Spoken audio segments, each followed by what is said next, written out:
Per the usual, the commentary about Elon's latest antics is 95% all or nothing on both sides. It's either someone looking to defend Elon's every move or someone trying to cut Elon and Tesla down at all costs. Let's start with the negative situations for Tesla that we do have to accept right now, that as the leader of Tesla, Elon has to take some level of responsibility for. Tesla's sales have flatlined and gone negative for 2 years. I don't think even the most bearish among us would have predicted this just 3 years ago. We expected a slowdown in the rate of adoption after the early adopters, but the only people predicting negative Tesla sales for 2 years in a row before they hit even 2 million units in a year were the Gordon Johnsons of the world. So had Tesla prioritized a lower cost model instead of the Cybertruck that at this point does look like a flop, would that have changed the narrative? I hate hypotheticals, but I have to admit,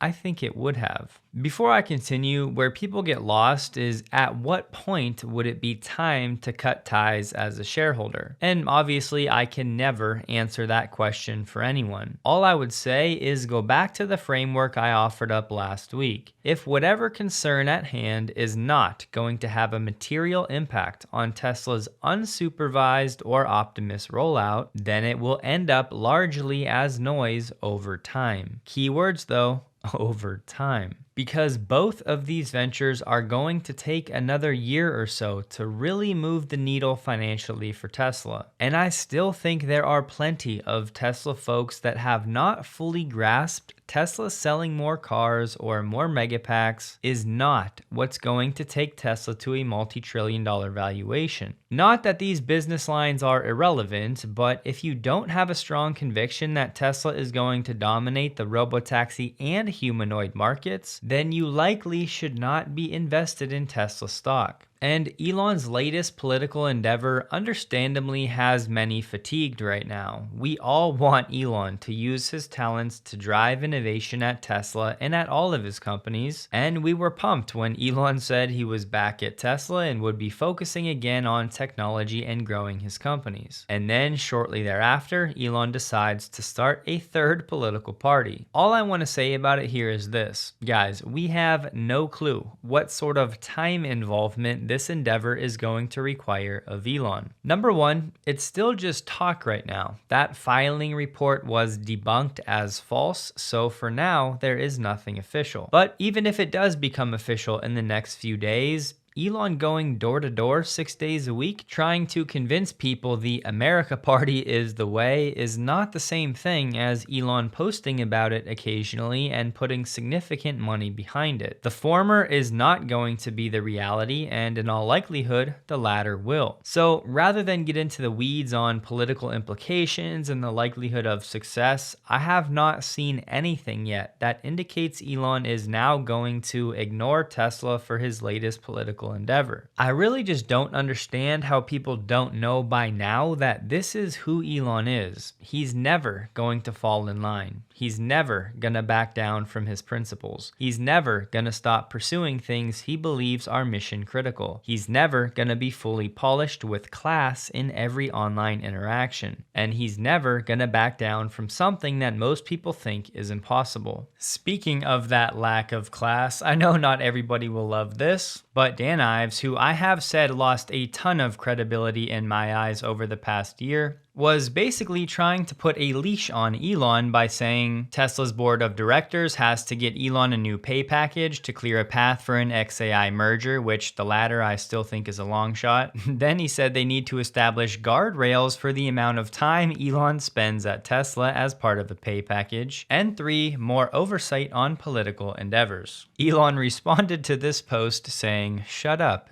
Dan." And listen, sometimes I think the best response is just to laugh it off. But this is what I mean right here. No one on the planet is going to tell Elon what to do. And the more you try to do it, the more Elon is going to push back. Lately, Dan Ives has been nothing more than a fair weather fellow. When Tesla stock is doing well, it's all fairies and rainbows. Anytime there's a pullback, Dan is instantly looking for a scapegoat to point the finger at. And yeah, Dan's absolutely free to express his opinion, but guess what? So is Elon. I mean, look, was it the classiest response ever from Elon? No. But do we really expect Elon to take advice from a Wall Street analyst? I mean, Elon has generated trillions of dollars in value at multiple different companies, helping develop technology the world has never seen before. He's the greatest innovator of our time, and personally, I don't even think it's up for debate. So, no disrespect to Dan Ives, but Wall Street analysts are a dime a dozen. And as we've seen over the past 5 years, they provide very little actual value to the Tesla conversation. So there's never going to come a day when Elon starts taking advice from the likes of Dan Ives. Most of you have watched Electrified for years. Just think back over the past 3 years about everything Tesla has accomplished despite Elon buying Twitter and getting involved in politics. Tesla stock may be stuck, but that's irrelevant because of the voting weighing machine quote. But think about Tesla's business model, the state of FSD and how far it's come, the current state of Optimus now compared to starting out as a human in a dancing suit, the total gigawatt hours of energy deployed compared to now, the quality and value of the sexy lineup, a fully autonomous 30-minute delivery, launching unsupervised in Austin, Cybercab making it to the prototype production stage, the semi-factory nearing completion,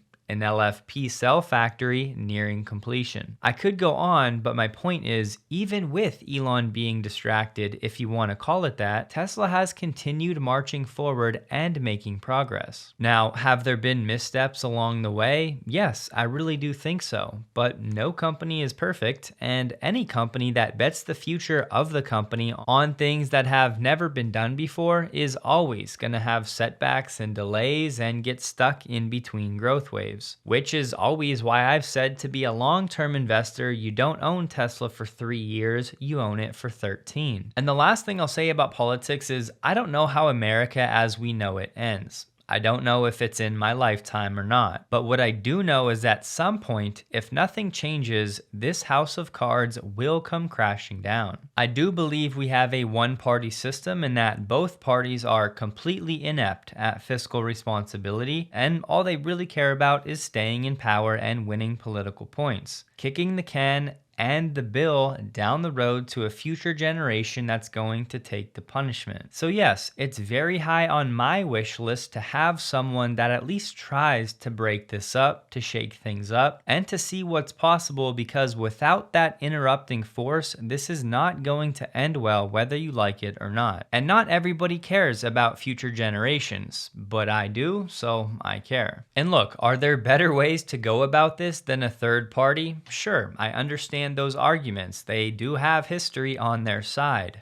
But again, Elon is the person that creates history and rewrites what is possible. And to everyone that's upset saying Elon has a fiduciary responsibility to Tesla, I'd flip that question back and say, how about Tesla having a fiduciary responsibility to Elon? Because in case you've forgotten, Elon hasn't been paid for his work at Tesla since 2018, and right now he has zero incentive to push Tesla forward other than the stock that he owns. And I'm not saying to blame the board, they're likely just waiting for the appeal of Elon's 2018 comp plan to be settled, but we have to at least acknowledge this is a very unique situation for Elon and Tesla where the incentive structure is completely broken. Why would anyone in Elon's shoes want to hit major milestones right now that you're not going to get paid for? Because when the time comes for another comp plan, it's going to be that much harder to hit the new milestones. And I'm not trying to argue Elon's dragging his feet at all, because I believe he's confident the board will get him paid one way or another, and I firmly believe Elon is not driven by money. That's not how he's wired. All I'm saying is it's an unfortunate situation that not enough people really internalize. As I've said before, until Trump comes out and says the federal autonomous framework is dead, nothing about this latest fallout between Trump and Elon is going to impact Tesla's path to scaling robotaxis faster than anyone else, nor is it going to hinder Tesla's ability to produce and sell Optimus at scale, which frankly is what I am laser focused on as an investor. Now, could there be anti-Tesla attacks in the weeks ahead if Elon pushes forward with this third party?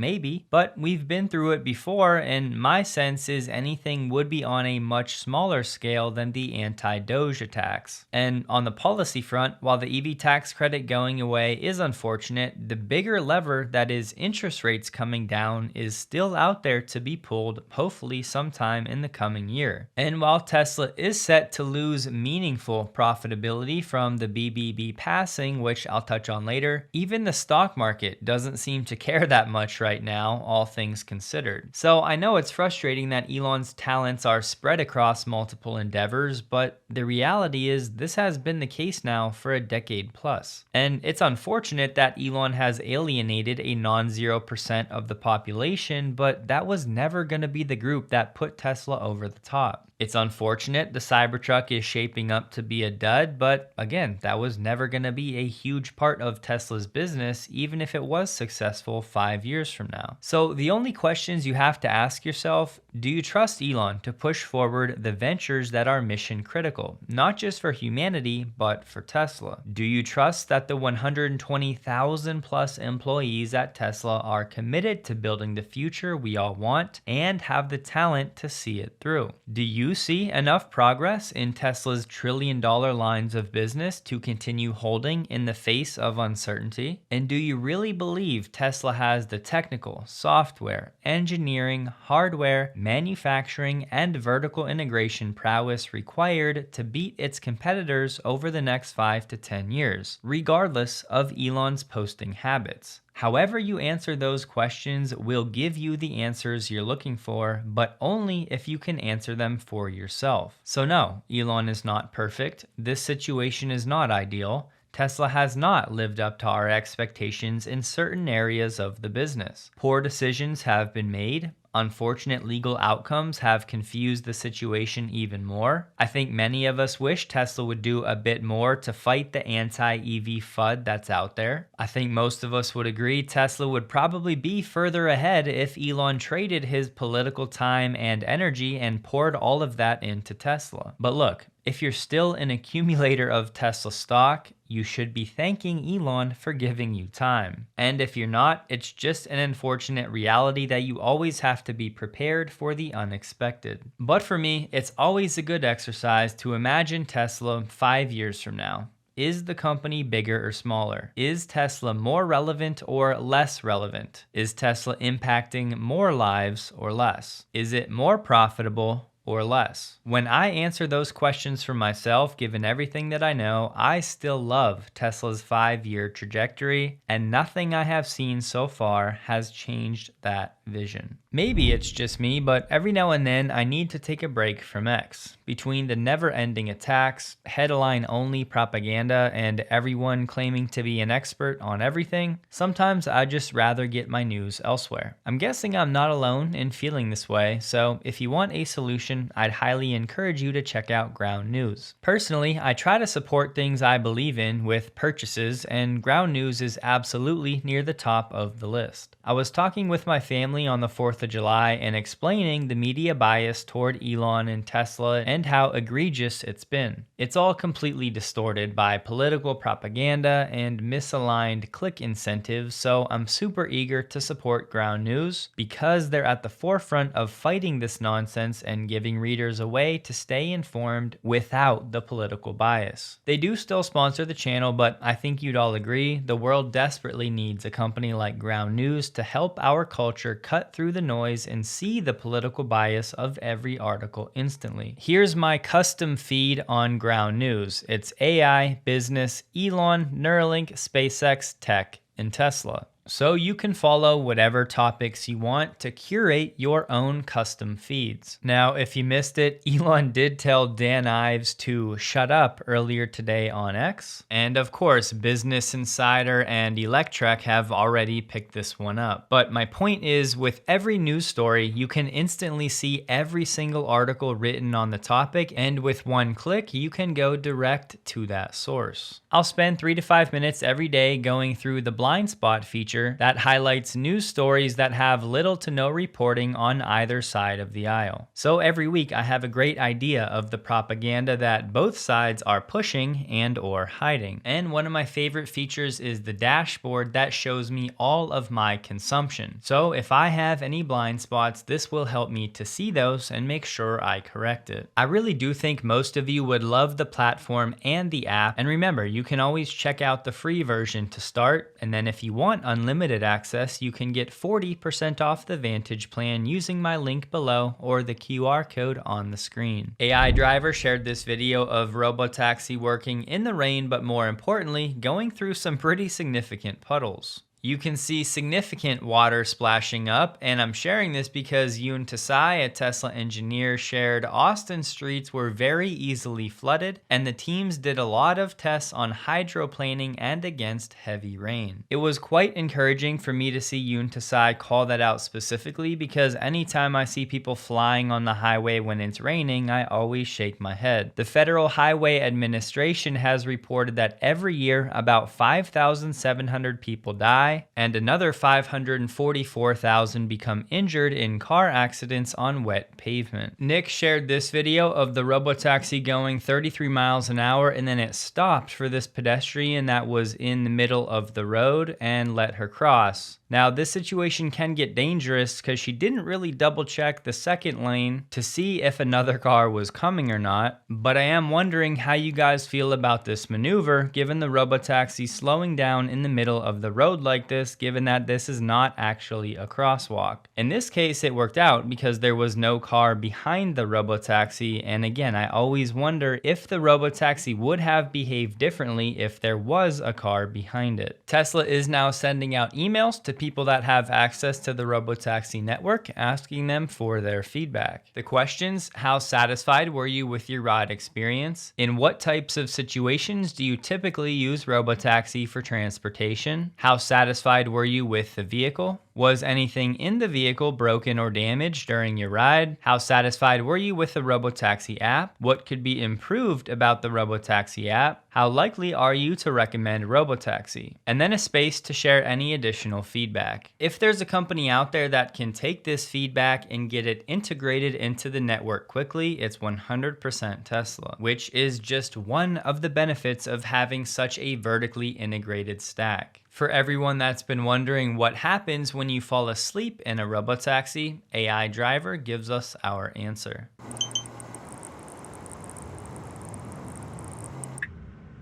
Hello, this is Tesla Robotaxi support. We see that you've reached your final pin destination and see that you have not exited the vehicle. We were just wondering if everything was alright. Oh yeah, sorry man, I fell asleep. Thank you so much.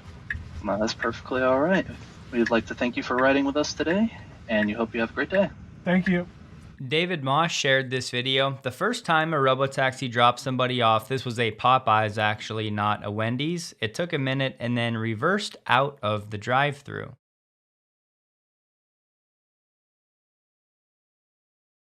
And then here was the second time it made a similar mistake going down the drive-thru, but recognized the mistake a bit sooner and started that reverse.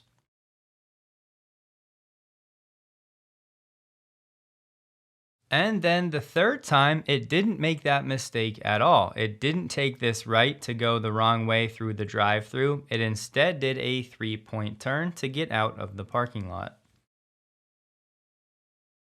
So is that a coincidence, or is Tesla's feedback loop now incredibly tight with data from Austin? It's questions like this where I wish Elon was super engaged with Tesla and telling us more about the tech and the progress and what he's seeing with the rollout. And sure, I know some of it's going to be proprietary information Tesla doesn't want anyone to know. I just wish we had a little bit more insight than we do right now. Randy Kirk said, Elon, please build a massive solar power Gigafactory and build more megafactories. If you do this, you'll contribute massively to the AI capacity of the US, help us win against China, and drive GDP growth above 3% per year. This will do far more than your political effort to solve both the debt crisis and the renewable energy future.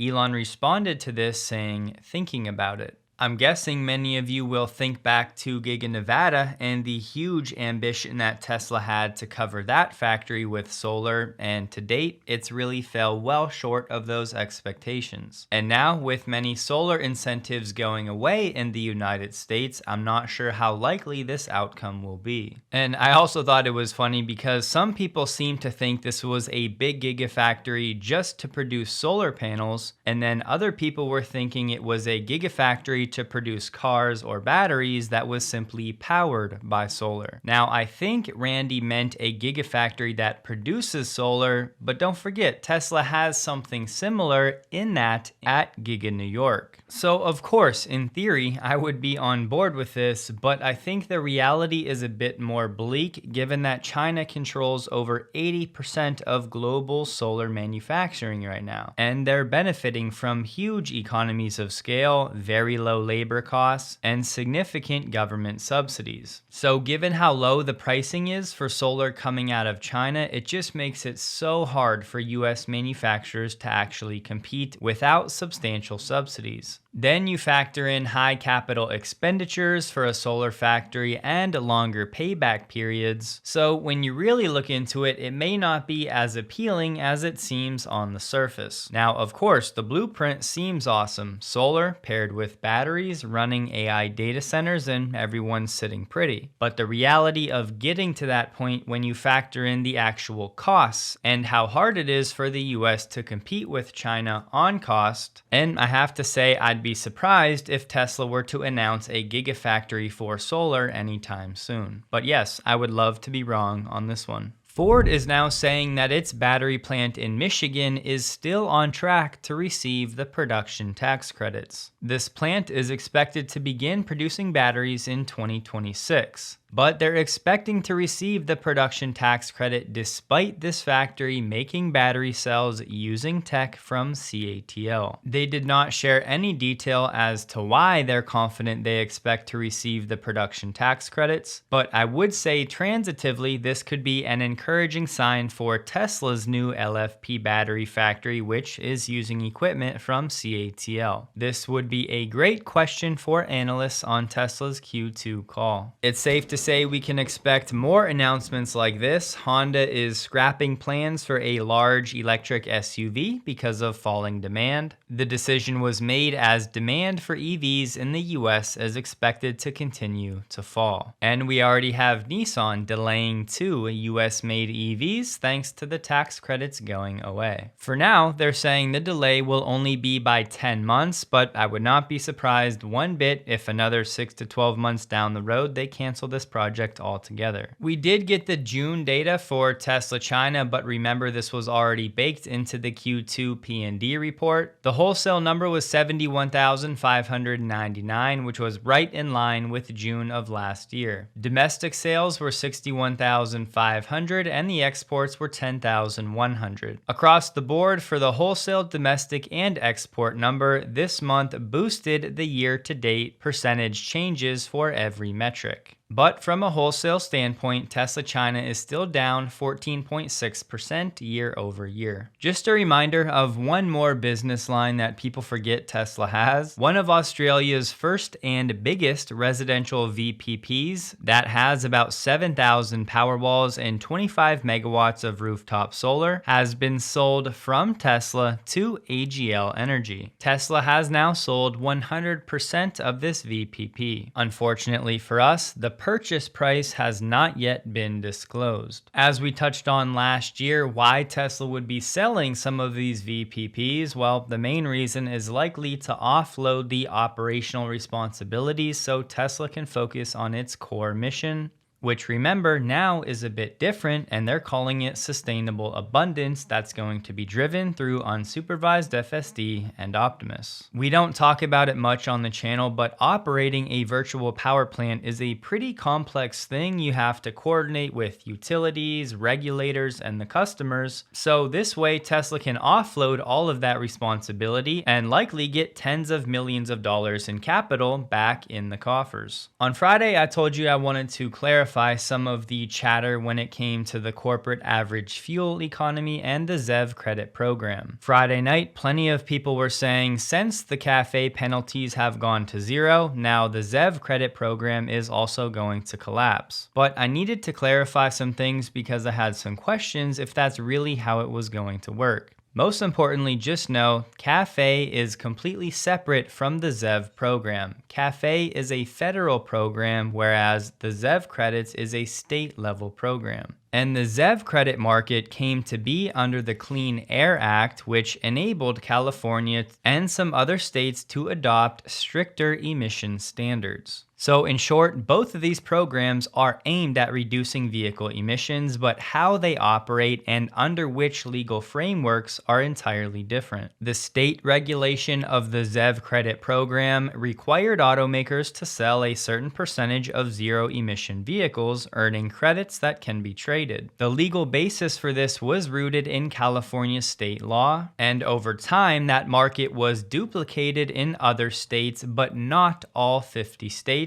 actually have a ZEV credit program. It's only the states that chose to align with California on those stricter emission standards after they were given EPA approval. And CAFE, on the other hand, a federal program, is administered by NHTSA, which does not actually directly create the ZEV credit market. Now, of course, average fuel economy requirements push automakers toward building ZEV vehicles, and when they sell those vehicles in certain states, by default, they're involved in the ZEV credit program. But my main point with all of this, even with the CAFE penalties going to zero, that alone was not going to take down the ZEV market. So the ZEV market was created as part of California's state regulatory framework that was adopted by some other states, not as a direct result of federal CAFE penalties. Tesla has only earned ZEV credits for vehicles sold in states that have adopted California's ZEV regulations, not in every US state. And no, companies like Ford cannot use ZEV credits to offset CAFE penalties. So the main point I wanted to make, eliminating CAFE penalties alone was not going to have a huge impact on the ZEV credit market. But we're going to end up at the same place because separate from the big beautiful bill passing was a Congressional Review Act that was signed into law by Trump. And what the CRA did was revoke those waivers in California, which, yes, would effectively nullify California's ZEV program, and as a result, the ZEV program in all of those other states as well. So if the ZEV program does indeed collapse over the next few years, it's not because of the big beautiful bill, it's because of a separate Congressional Review Act. And again, the passing of that CRA means California and other states can no longer set stricter emission standards, which will absolutely impact the ZEV program. Now, yes, there has been and will be significant pushback on this, so we may have to wait a few months to see how it plays out legally. But as it stands now, with these waivers revoked in California and all other states, the ZEV credit program is effectively nullified because there are no more legal requirements for automakers to meet these stricter standards beyond the federal regulations. And here are Tesla's automotive regulatory credits for the past few quarters. 595 million, 692 million, 739, 890, 442 million. Of course, the impact of these changes won't show up in the Q2 data we're going to get here in 2 weeks, but we will absolutely be keeping an eye on this in Q3 and beyond. Just remember, this is not a done deal because there are legal challenges against the legality of that Congressional Review Act. And just remember, on the EV tax credit side, you have to take delivery by September 30th, not just place an order by September 30th.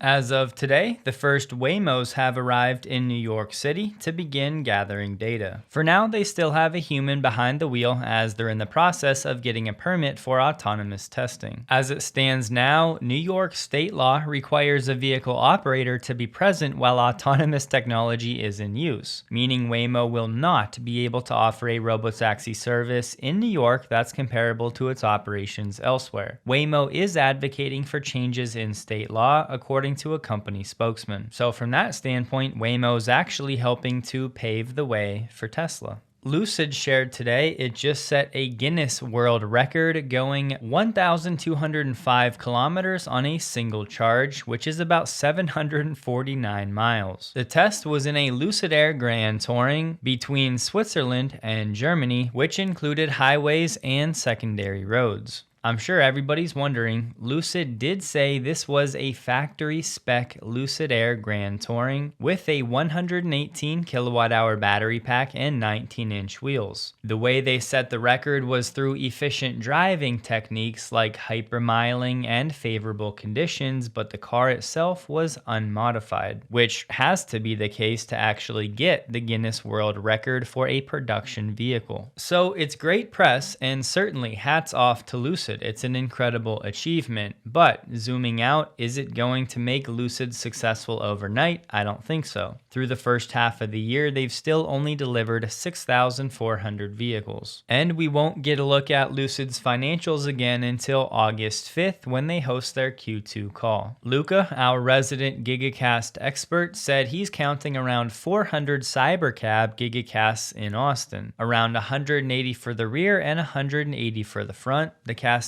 could be for the start of trial production scheduled for the summer. As an obligatory reminder for the duration of this year, in my eyes, it's all going to be prototype production. Actual production will not begin until 2026. Tesla stock closed the day at $297.81, up 1.32%, while the NDX was up 0.07%. The volume was 11% below the average. Don't forget, check out Ground News linked below if you want a better way to stay informed with breaking news, while also pushing back against political propaganda. Hope you guys have a wonderful day. Please like the video. If you did, you can find me on X linked below, and a huge thank you to all of my Patreon supporters.